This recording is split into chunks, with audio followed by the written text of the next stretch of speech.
오늘은 읽은 말씀을 가지고 부활의 승리를 주신 하나님께 감사하라라는 제목으로 말씀 나누고자 합니다.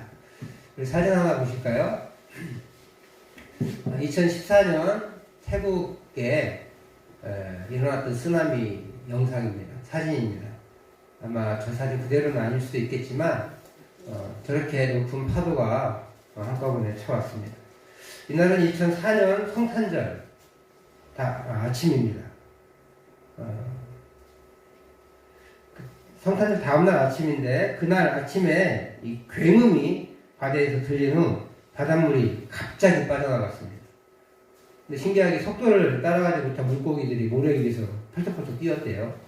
그러니까 이제 신기하잖아요. 그래서 많은 사람들이 양동이를 들고 가서 이 물고기를 양동이에 담았다고 합니다.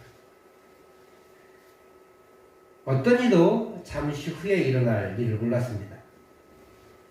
스마트라 가까운 바닷속에 강도 9.1의 강진이 일어나면서 대형 쓰나미가 높이 30m의 파도와 함께 몰려와서 집과 동네를 흔적없이 지우고 그 땅의 사람들 20만 명이 죽었습니다.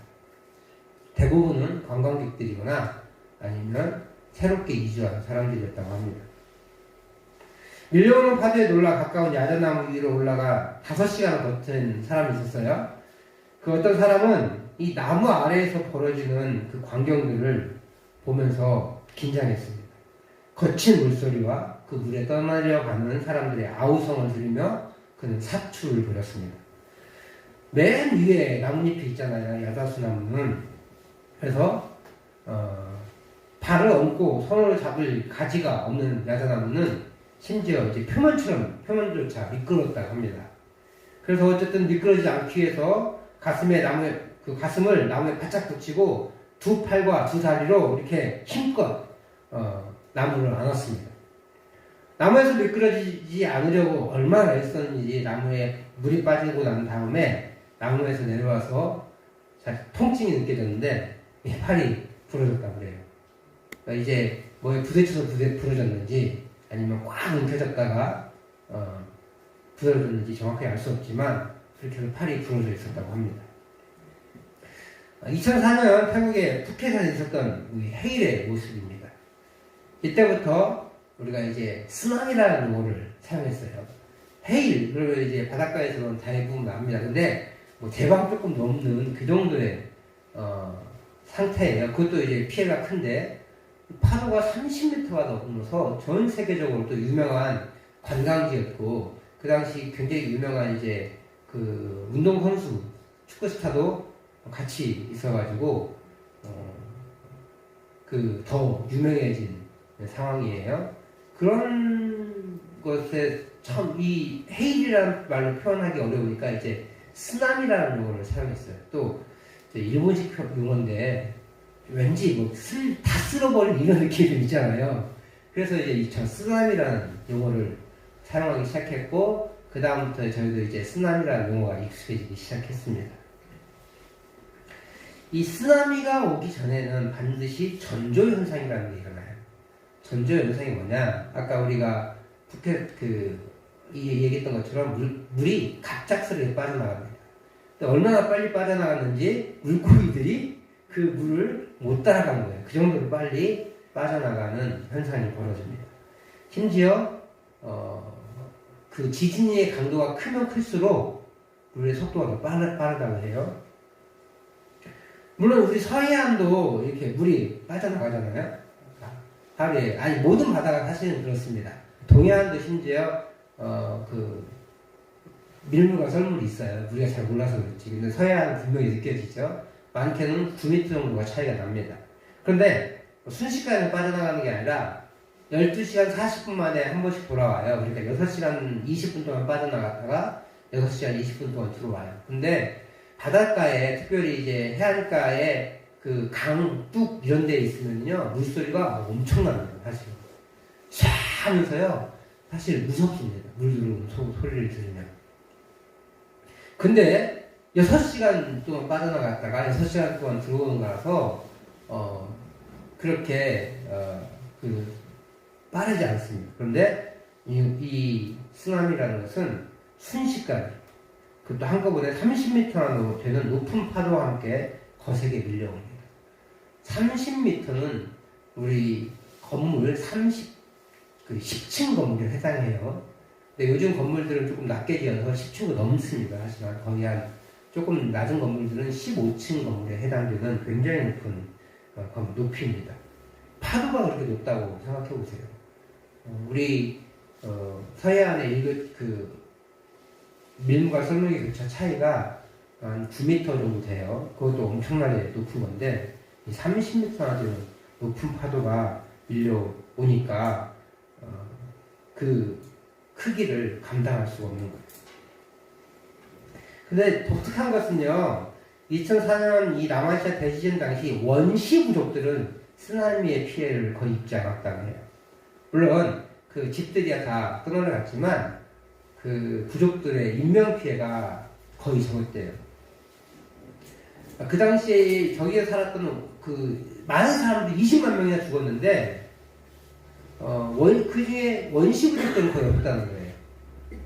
그들은 그 조상들의 그 조언을 격언을 잊지 않았습니다. 해안선이 갑자기 뒤로 물러나면 높은 곳으로 뒤도 돌아보지 말고 뛰어라. 이런 격언이 그들에게 있대요. 그 사람들이 이제 안 거죠. 또 오랫동안 살아오고 봐서. 그래서 그런 일이 벌어지자마자 뭐 챙길 것도 없이 그냥 목숨을 부지하기 위해서 산으로 도망갔고 10분 후에 쓰나미가 마을을 덮쳤다고 해요. 오랜 경험을 통해서 전절 현상을 잘 이해하고 있었던 거예요. 오늘 우리가 부활절 이야기를, 주님의 부활에 대한 이야기를 하고 있는데, 부활에도 이런 전절 현상이 있다는 거예요. 사람은 반드시 죽습니다. 그죠? 근데, 많은 사람들은 그렇게 이 죽음을 끝이라고 생각합니다. 그러나, 바울 사도는 이 쓰나미가 몰려오기 전에 반드시 물이 뒤로 빠지는 전조현상이 있듯이 부활에도 전조현상이 있다. 그것이 바로 죽음이다 라고 보는 거예요. 사람들은 죽으면 끝이라고 얘기하는데 오늘 바울 사도는 고린도전서를 통해서 우리에게 가르치는 것이 무엇이냐? 죽음은 끝이 아니라 부활의 전조현상이다 라고 얘기해요. 또 재밌게 들어맞는 게 전조현상은 짧은 기간에 일어나죠. 한 10분 뒤로 빠졌다가 10분 몰려오는 거잖아요. 죽음도 마찬가지. 그리고 부활은 영원히 일어나는 것이죠. 부활의 전조현상을 우리는 죽음이라고 부른다는 거예요. 그래서 고린도전서 15장 우리 35절 말씀은 죽음이 끝이라고 생각하는 사람들의 질문으로 시작합니다. 죽은 후에 어떻게 다시 살아납니까? 도저히 믿을 수 없어서 그들은 질문하는 거예요. 죽음은 악한 육체의 소멸인데 왜 이 악한 육체가 다시 소멸하느냐? 선하신 하나님인데. 그리고 만약에 악한 것이 다시 살아나더라도 어떤 모습으로 살아나느냐? 그러면 하나님이 악한 육체를 계속 유지하게 하는 것이냐? 라는 의미로 이렇게 질문해요. 죽은 자가 어떻게 다시 살아나며 어떠한 몸으로 오느냐? 왜냐하면 그들에게 있어서 육체는 악한 것이기 때문에.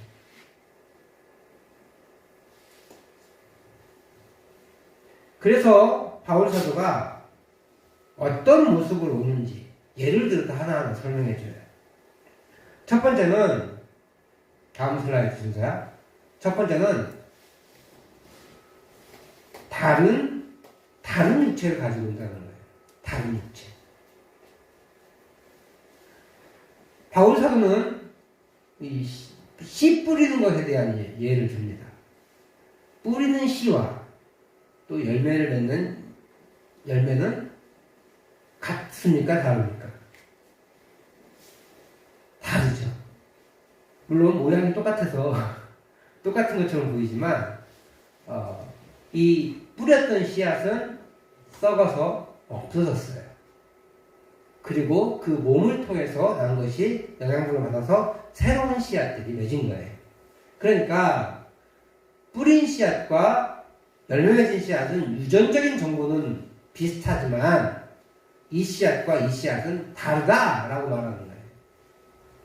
마찬가지로 부활체는 우리의 몸이 부활하지만 새로운 개체로 부활하게 될 것이라는 거예요. 형체만 같을 뿐 다른 존재가 된다는 거예요. 그래서 두 번째로는 존재가 다르다라고 표현해요. 씨가 썩어서 열매를 맺으면 다른 열매가 있듯이 육체도 다 같은 육체가 아니라 영광이 다르다고 얘기해요. 영광이. 하늘에 속해 있습니다. 물론 우리는 땅에도 속해 있지만 하늘에 속해 있는 존재가 됩니다. 그러면서 동시에 땅에도 속한 존재가 되는 거예요. 뿐만 아니라 사람, 짐승, 새, 물고기처럼 육체가 다르잖아요. 그러니까 부활체도 부활하는 몸도 사실 존재가 달라진다는 거예요. 물론 김성이라는 내가 살아나지만 본질적인 존재가 달라진다는 거예요. 원래는 땅에 속한 존재이지만 하늘에 속한 존재가 되고 그 영광이 달라지는 거예요. 왜요? 하늘에 속한 영광을 가진 예수님에게 속해지기 때문에 우리의 부활체가 새롭게 변화될 것이다 라고 얘기합니다. 그래서 어떻게 다시 살아났느냐, 그리고 어떤 존재가 오느냐 라고 하는 질문을 이렇게 예를 들어서 두 가지로 설명해요. 씨앗이 썩어서 열매 맺듯이 그렇게 달라지는 존재가 되고 우리가 땅에 속해 있는 존재인데 이제 하늘에 속한 존재인 그리스도에게 속하기 때문에 본질적으로 영광이 달라진다라고 설명해 줍니다. 그러니까 지금 우리는 아직 부활체의 모습이 되지 않았잖아요. 그래서 하나님께 속해 있지만, 예수님께 속해 있지만 동시에 땅에도 속해 있는 존재가 되는 거예요. 하지만 예수님이 다시 오셔서 우리를 심판하시고 부활체가 된다면 우리는 완전히 다른 존재가 된다는 거예요.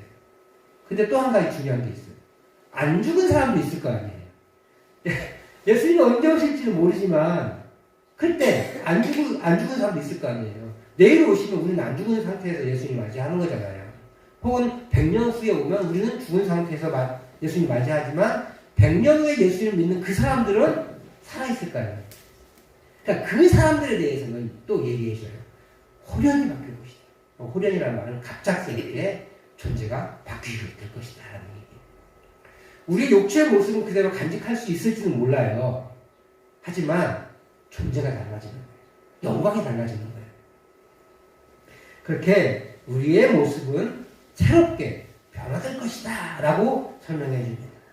그래서 고린도 교회 사람들이 아예 부활 없어, 부활은 육체는 약한 것인데 그거 맞는 맛은 아니지만 인정해 주는 거예요. 인정해 주고 우리의 존재 자체가 달라집니다. 사실 인간은 악한 존재로 태어납니다. 왜 그래요? 아담의 원죄가 우리 속에 유전되어 오기 때문에 존재 자체가 악해요. 그러나 하나님께서 이 악한 것을 폐기해버리지 않으시고 새롭게 변화시켜 주신다는 거예요. 그것이 부활이에요. 그래서 부활체가 왜 변해야 되는지, 어떻게 변하는지에 대해서 이제 55절, 57절에서 얘기해 주고 있는 거예요.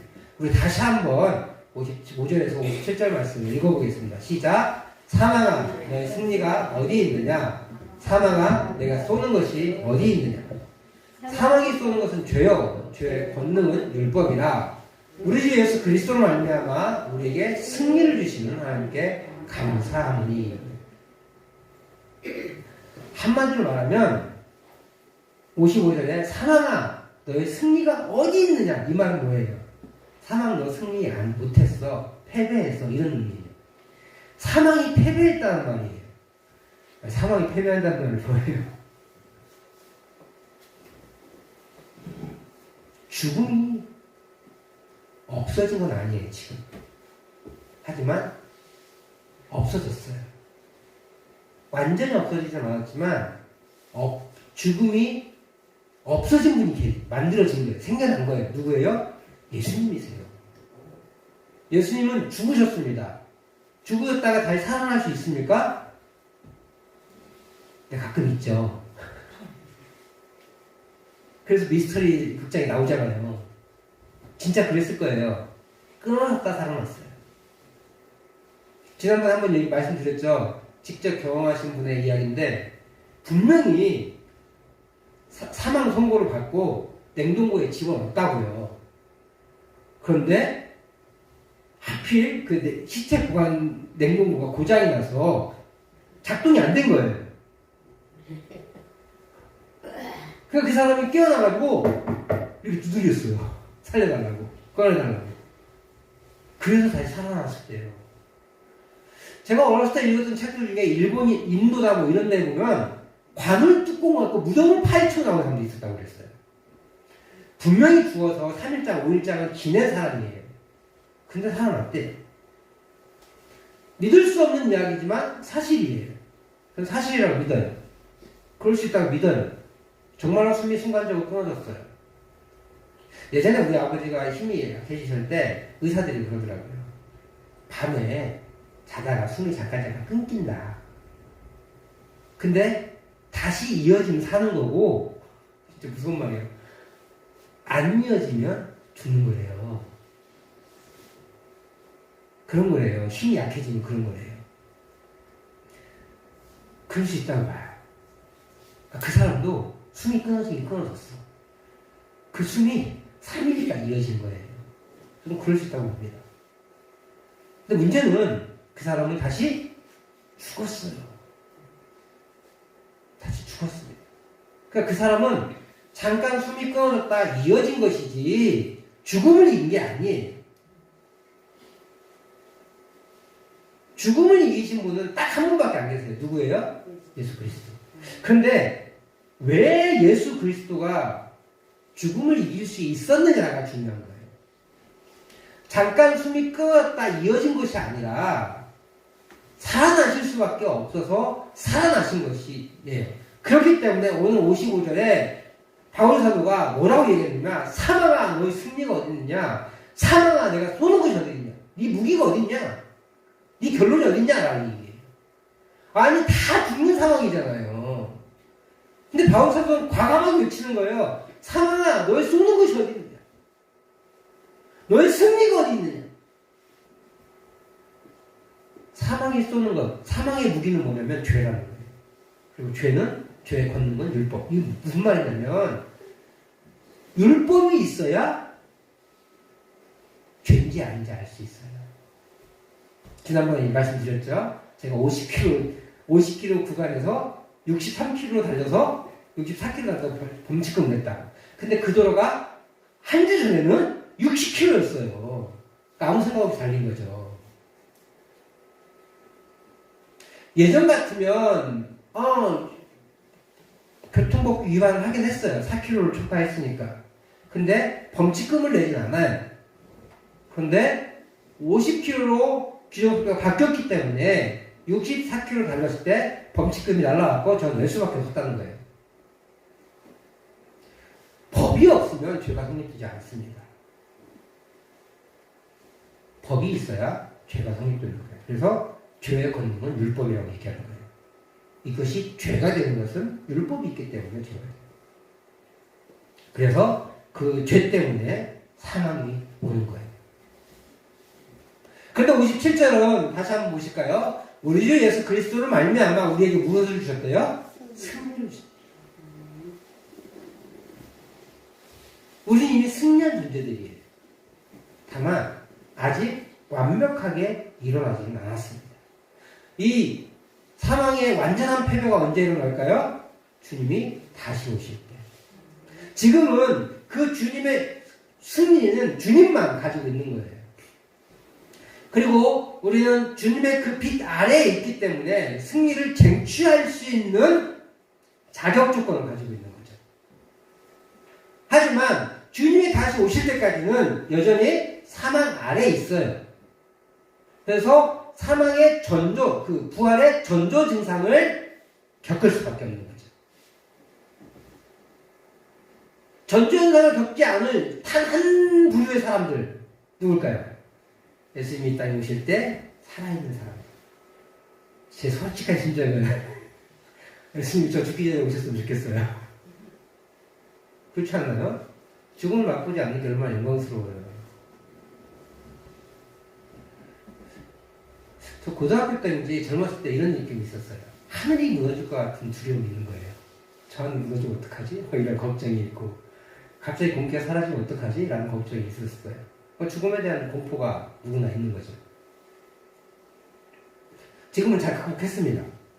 공기가 갑자기 사라지면 어떡하지? 하늘이 무너지면 어떡하지? 이런 걱정은 안 해지더라고요. 나이 먹으니까. 죽음에 대한 고통들이 늘 있기 때문에 가급적 우리 주님이 내가 죽기 전에 왔으면 좋겠다 라는 생각을 합니다. 하지만 언제 오시든 상관없습니다. 죽음은 부활의 전조현상에 불과하기 때문에 그렇습니다. 오늘 바울 사도의 가르침은 그렇게 전조현상에 불과함을 가르칩니다. 근데 왜 상황이 패배합니까? 왜 사망이 힘을 잃었습니까?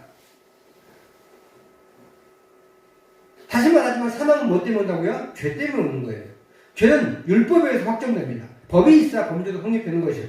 그래서 율법에 의해 죄가 확정되는 것이죠. 그런데 예수님은 죄가 없으셨기에 죄의 형벌인 죽음에서 묶여있을 수 없었던 거예요. 이게 중요합니다.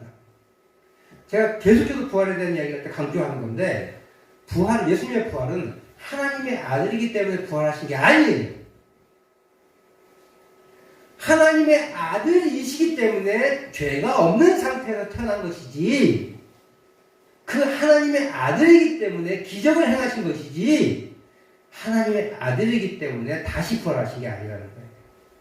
그럼 우리에게 부활의 소망이 없어요. 우리는 하나님의 친아들이 아니기 때문에. 우리에게 부활의 소망을 주는 유일한 이유는 뭐냐면 예수님이 죄가 없는 상태에서 인간으로 다시 부활하셨다는 거예요.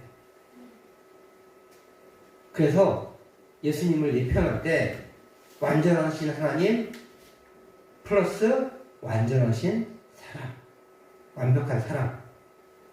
그래서 이 말은 성숙한 사람이라는 의미가 아니라 우리랑 똑같은 사람이라는 뜻이에요. 다만 죄를 안 지으실 수 있으셨고 죄를 안 지으셨기 때문에 죄가 없으신 딱 우리랑 다른 것은 그런 사람이셨다는 거예요. 그래서 죄가 없기 때문에 부활하신 거예요. 왜냐하면 오늘 본문 말씀처럼 사망이 쏘는 건 뭐라고요?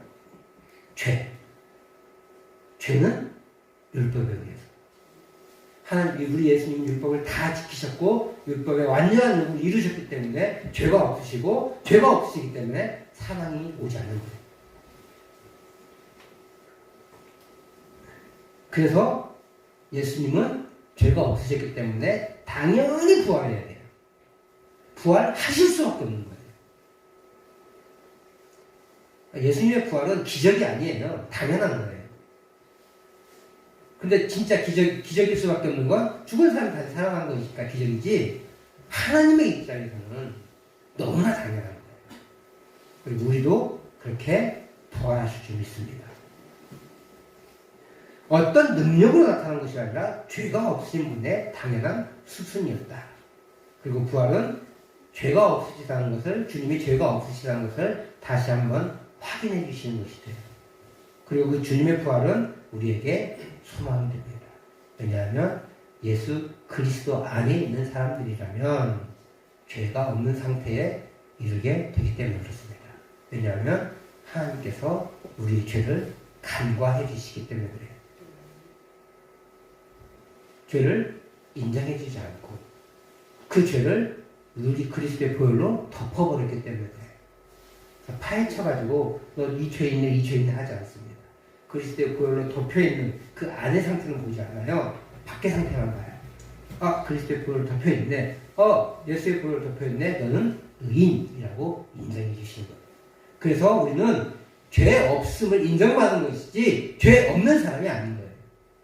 그렇기 때문에 우리는 우리의 의로 하나님 나라에 갈 수가 없는 거예요. 율법의 요구를 완벽하게 수행할 수가 없기 때문에 그렇습니다. 그러므로 우리에게 부활의 소망이 있습니다. 우리 주님이 부활하셨기에 그리스도의 빛 아래에 있는 사람들이라면 우리에게도 부활의 소망이 있습니다. 그러므로 그리스도인들은 죽음을 너무 두려워할 필요가 없어요. 아까도 얘기했지만 사람 누구나 죽음에 대한 공포가 있습니다. 그런데 부활신앙을 가진 우리들은 죽음을 너무 두려워할 필요가 없다는 거예요. 그리고 죽음도 불사할 수 있게 됩니다. 누구나 순교의 자리에 갈 수 있는 것은 아니에요. 하지만 그 죽음에 너무 연연해하지 않을 수 있다는 거예요. 주님을 위해서라면 기꺼이 라고 고백할 수 있다는 것이죠.